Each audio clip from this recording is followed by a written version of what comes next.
Hai Mama Pal, balik lagi sama aku Andini. Sekarang kita udah ada di Monumen Pancasila Sakti. Pokoknya jangan lupa buat ikutin keseruan kita ya. Let's go!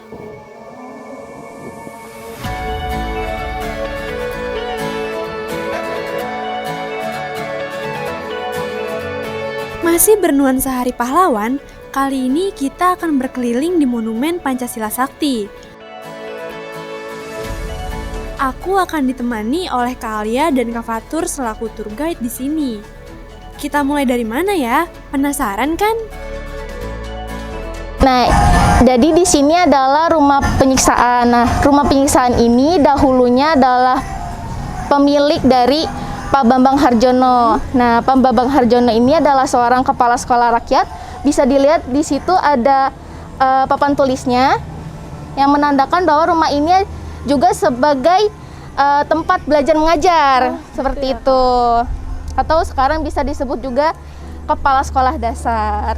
Nah, di dalam rumah penyiksaan ini terdapat salah satu pasukan cadangan PKI, yaitu terdiri dari Buruh Tani Indonesia, Gerakan Wanita Indonesia, dan pasukan Cakrabirawa. Nah, di rumah penyiksaan ini menyiksa 4 perwira TNI Angkatan Darat yang diculik di dalam keadaan hidup, seperti itu. Jadi 4 orang yang disiksa di dalam sini? Iya, 4 perwira TNI Angkatan Darat tersebut adalah Majen TNI R. Suprapto. Sebelah sini ya? Ya, yang menggunakan sarung. Yang menggunakan kimono itu adalah Brigjen Sutoyo. Ya. Nah, yang sebelahnya Brigjen Sutoyo itu adalah Letu Pierre Andreas Tendean, yang bisa dikenal itu sebagai ADC-nya Pak Aha Nasution gitu. Iya. Yang duduk terpisah ini adalah Majen S. Parman. Itu kalau boleh tahu kenapa Majen TNI S. Parman itu dipisah ya, Kak? Nah, Majen S. Parman ini adalah salah satu tokoh yang terpenting di Angkatan Darat dan beliau adalah seorang intel. Jadi tanda tangan beliau dibutuhkan untuk menyetujui bahwa adanya Dewan Jenderal, seperti itu. Jadi jika beliau menandatangani, maka Dewan Jenderal itu benar adanya di TNI Angkatan Darat, seperti itu. Jadi S. Parman itu pokoknya menandatangani untuk persetujuannya. Tapi beliau menolak. Jadi setelah beliau menolak, beliau disiksa dan akhirnya diseret lalu dimasukkan ke dalam sumur maut, seperti itu. Iya.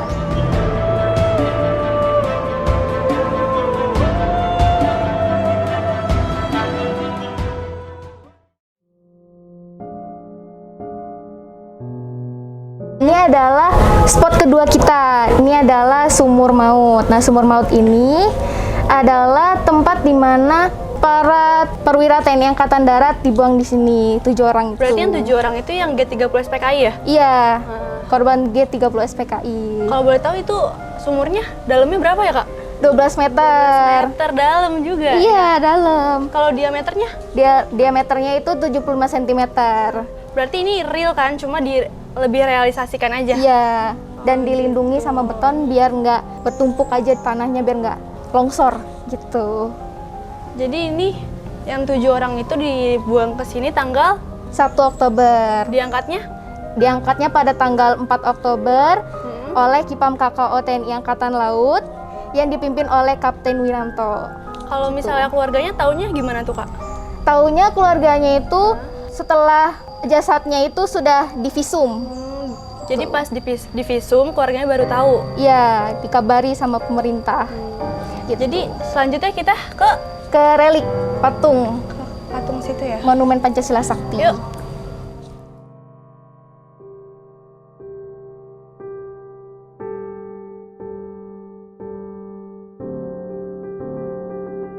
Sekarang sama Mas siapa namanya? Mas Fatur.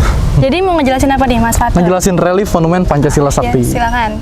Jadi di relief pertama itu terdapat pemberontakan PKI yang pertama, yaitu pemberontakan PKI di Madiun pada tanggal 18 September 1948 yang dipimpin oleh Musso dan Amir Syarifuddin. Tapi berhasil ditumpas oleh ABRI yang dipimpin oleh Kolonel Gatot Subroto. Selanjutnya di relief yang kedua ada Pak Presiden Soekarno yang sedang menerbitkan buku Nasakom, yaitu Nasionalis, Agama, dan Komunis. Itu buat PKI-nya.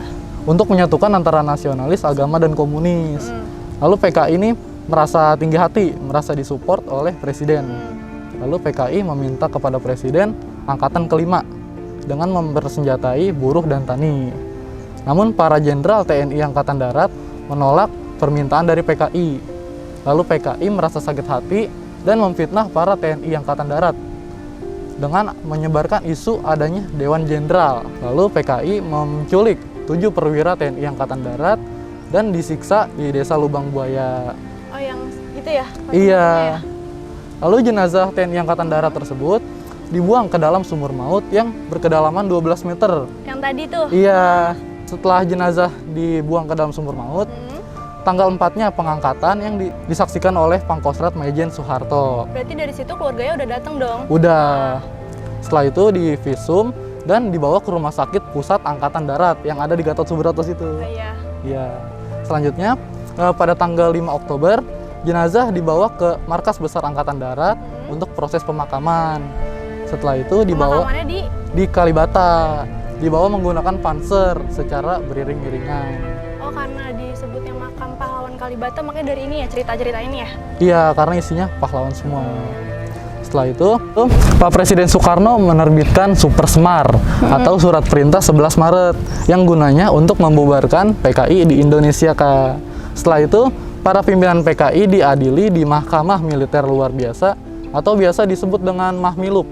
Mahmilub? Mahmilub, iya. Singkatannya apa tuh? Mahkamah Militer Luar Biasa. Di antaranya ada Letkol Untung, Umar Dhani, dan Perdana Menteri Subandrio. Dah, jadi gitu Momopal, dari ujung relief sampai ujung sana, kita bisa tahu informasi-informasinya dari guide-guide yang ada di sini tentunya. Oh iya Mas, aku juga mau tanya nih arti dari Pancasila Sakti. Saktinya itu apa sih maksudnya?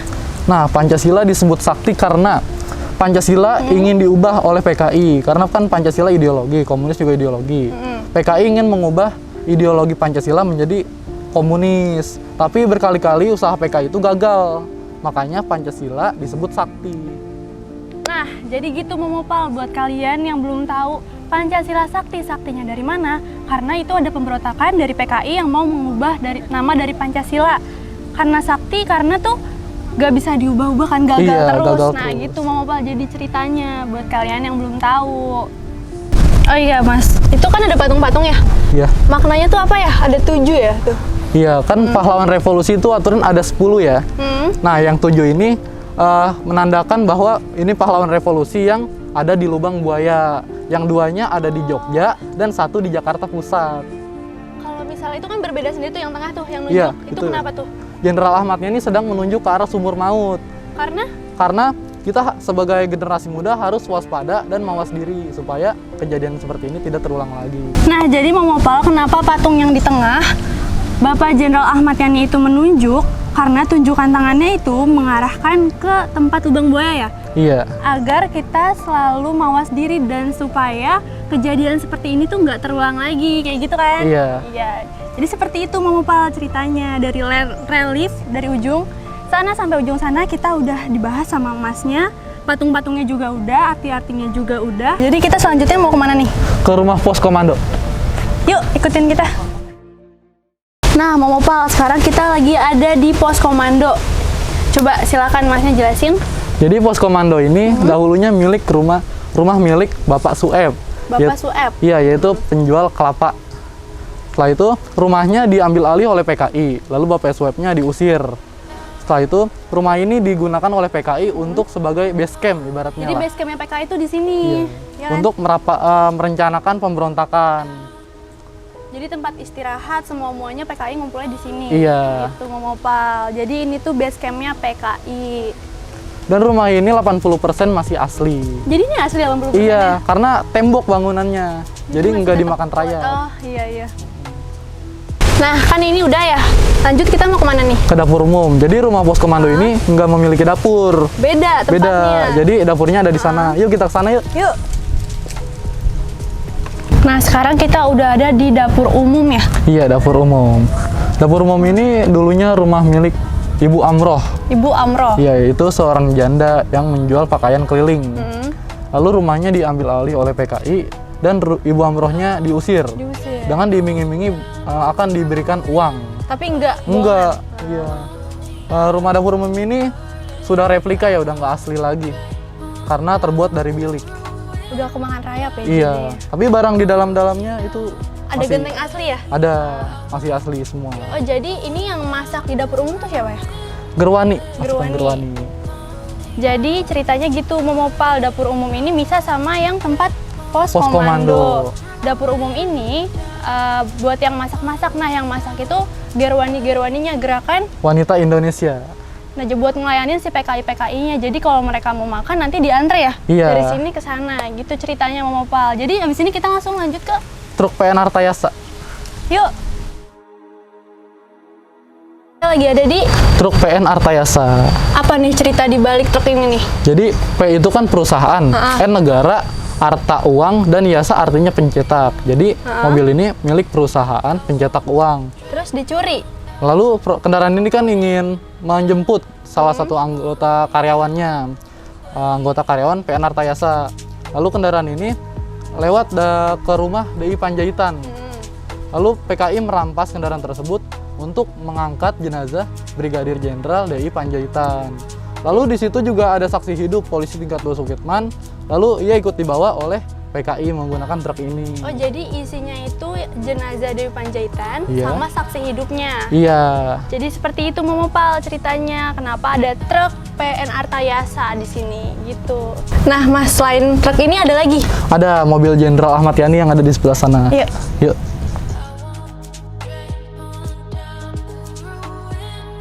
Ini adalah mobil Jenderal Ahmad Yani, berjenis Oldsmobile, dibuat di Jerman dan digunakan oleh Jenderal Ahmad Yani untuk berdinas dari tahun 1962 sampai 1965. Ini masih asli? Masih. Wow, masih asli Momopal. Nah, kalau misalnya ini kenapa nih plat nomornya ada bintang 3-nya? Karena pada saat itu Letnan Jenderal Ahmad Yani itu pangkatnya Letnan Oh, kalau Jenderal. Letnan tuh bintangnya 3. Iya. Nah, kan kalau ini kan mobilnya Letnan Jenderal Ahmad Yani. Iya. Ada lagi ya di sana ya? Ada, itu mobilnya mobil siapa? Pak Soeharto. Masih asli juga? Masih. Yuk kita ke sana. Yuk. Jadi ini adalah kendaraan milik Pangkostrat Majen Soeharto yang digunakan oleh Pangkostrat Majen Soeharto untuk menumpas para PKI di Desa Lubang Buaya. Kalau misalnya arti bintang satunya tuh? Karena pada saat itu pangkat dia adalah Mayor Jenderal. Oh, gitu ya.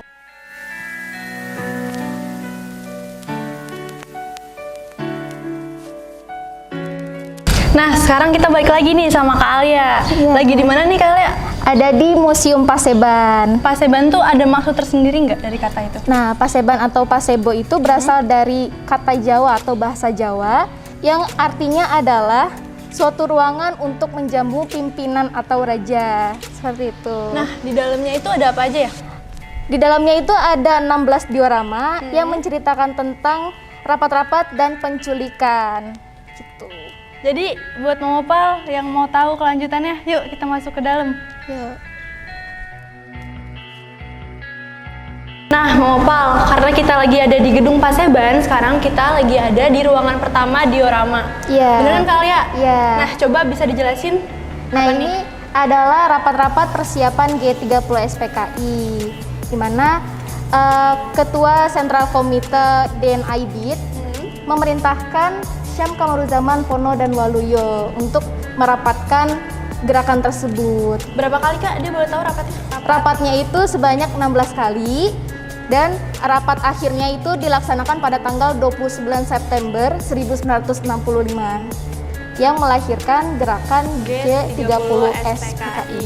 Gitu. Tapi sasarannya itu hari hanya itu di tanggal 1 Oktober ya Kak? Iya. Buat menumpas si 7 perwira tinggi ini kan? Ya, nah Kak, kita sudah berada di diorama kedua Paseban. Nah, diorama ini menceritakan tentang latihan sukarelawan PKI di Lubang Buaya. Sukarelawan ini dihasut dan ditipu oleh PKI karena PKI mengaku adanya konfrontasi di Malaysia begitu. Tapi aslinya untuk memberontak di Lubang Buaya. Nah, kalau boleh tahu jumlah relawannya itu berapa? Ada 3.700 orang dan dibagi menjadi 7 gelombang. Banyak banget. Iya, nah terus latihannya ini dimulai pada tanggal 5 Juli sampai 30 September 1965. Seperti itu. Nah, kita sudah berada di diorama keempat nih Kak. Nah, diorama ini menggambarkan tentang pengamanan Lanuma Halim Perdana Kusuma yang dipimpin oleh Kolonel Sarwo Edi dan perintahnya langsung dari Pangkostrat Mejen Soeharto gitu. Karena Lanuma Halim Perdana Kusuma ini dahulunya adalah markas besar. Oh, markas besar dari PKI. Iya, gitu. untuk menyelundupkan senjata, untuk melarikan diri gitu. Kalau misalnya yang jaga tuh siapa, Kak? Nah, itu adalah RPKAD atau Resimen Para Komando Angkatan Darat. Oh, gitu ya, Kak. Nah, kita ke diorama selanjutnya. Yuk, boleh. Nah, selanjutnya ini adalah diorama kelima yang menggambarkan tentang pengangkatan jenazah ke-7 perwira TNI Angkatan Darat dari sumur maut. Nah, pengangkatan ini dilakukan oleh Kipam KKO TNI Angkatan Laut yang dipimpin oleh Kapten Winanto. Berarti ini udah tahu ya keluarganya ya? Belum, karena kan pemerintah mengabarkan bahwa jenazah telah ditemukan itu pada saat setelah divisum. Oh, gitu. Nah, pengangkatan ini juga disaksikan oleh Pangkostrat Mejen Soeharto. Gitu. Nah, Kak Alia, kalau buat yang di sebelah sana, apa tuh? Kalau yang buat di sebelah sana, kita ke sana aja. Yuk. Nah, Kak, di diorama ke-6 ini menggambarkan tentang pemberangkatan jenazah dari Markas Besar Angkatan Darat menuju Taman Makam Pahlawan. Nah, kenapa banyak panser ini? Karena pengantarannya menggunakan satu jenazah satu panser begitu. Oh, jadi satu panser ini isinya satu jenazah dari Iya. ke-7 jenderal tersebut ya? Iya. Nah, Gitu. jadi gitu Momopal. Kita kan udah ngebahas berapa? 6 diorama ya? Iya. 6 diorama itu isinya adalah pemberontakan G30 SPKI dari awal dia rapat sampai terakhir nganter ke TMP Kalibata. Nah, sekarang kita mau lanjut lagi ke Diorama penculikan. yuk langsung aja. Cus.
bekas darah ya? Ya.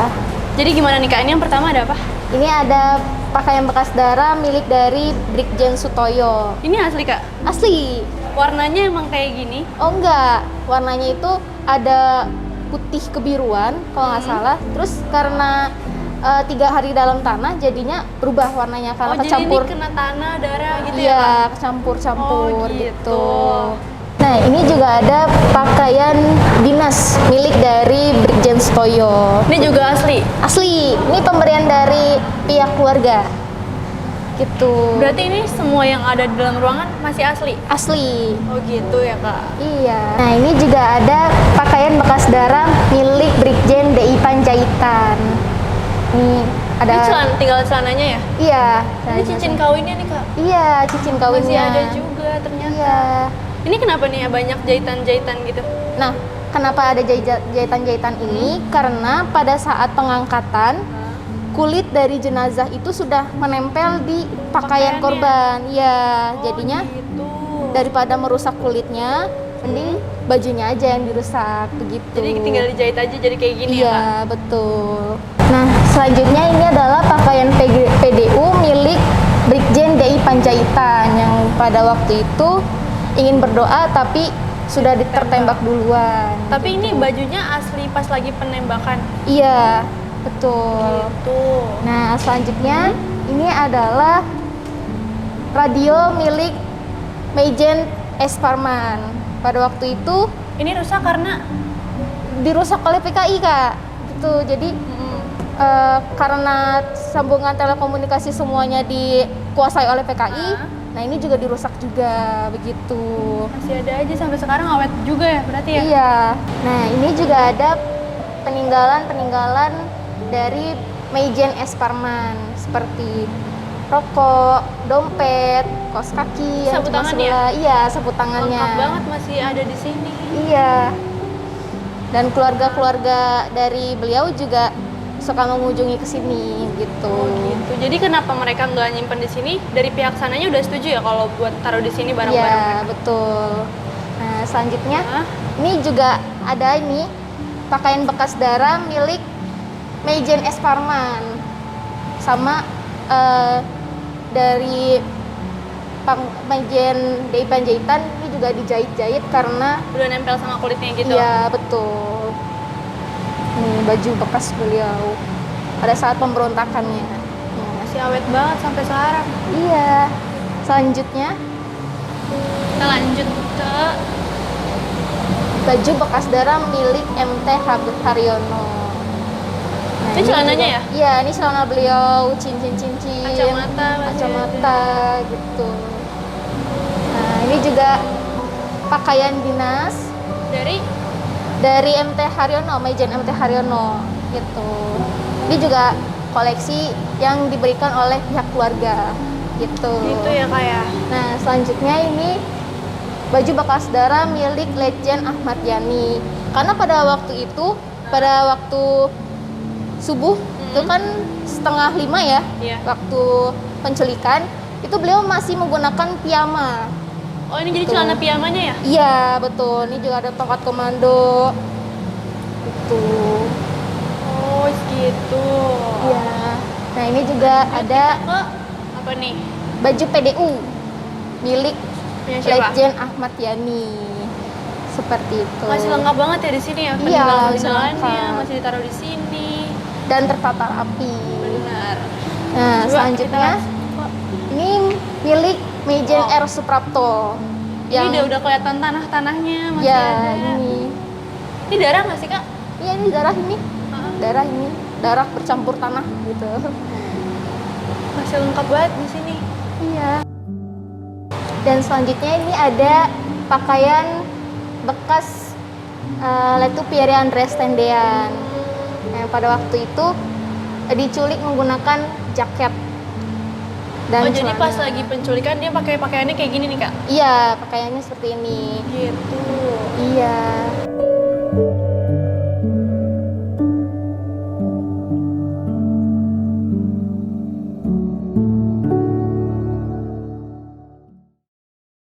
Nah sekarang kita balik lagi ke Mas Fatur. Mau Iya. jelasin apa nih sekarang? Nih, ini adalah kendaraan berlapis baja buatan Inggris berjenis Panzer PCMK 2 Saracen.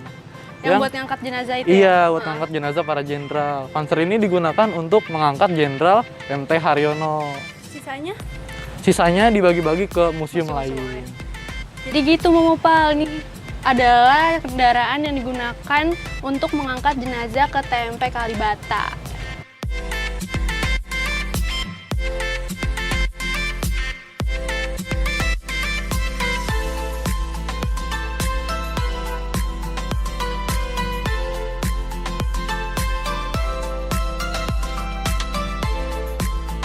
Wah, nggak kerasa ya kita udah berkeliling di Monumen Pancasila Sakti. Tapi kayak ada yang kurang ya. Coba kita panggil dulu. Kalia. Yeay, udah ada Kalia sama Mas Fatur. Iya. Makasih ya Kalia sama Mas Fatur udah bantu aku ngejelasin monumen-monumen Pancasila yang di dalam. Iya. Semoga informasi yang kita kasih ke kalian bermanfaat dan jangan lupa untuk like, comment, and subscribe. Dan jangan lupa buat Momopal untuk main-main nih ke museum atau ke Monumen Pancasila Sakti. Aku Andini pamit. Aku Alia pamit. Aku Fatur pamit. Salam sejarah, kenali sejarahmu, cintai bangsamu.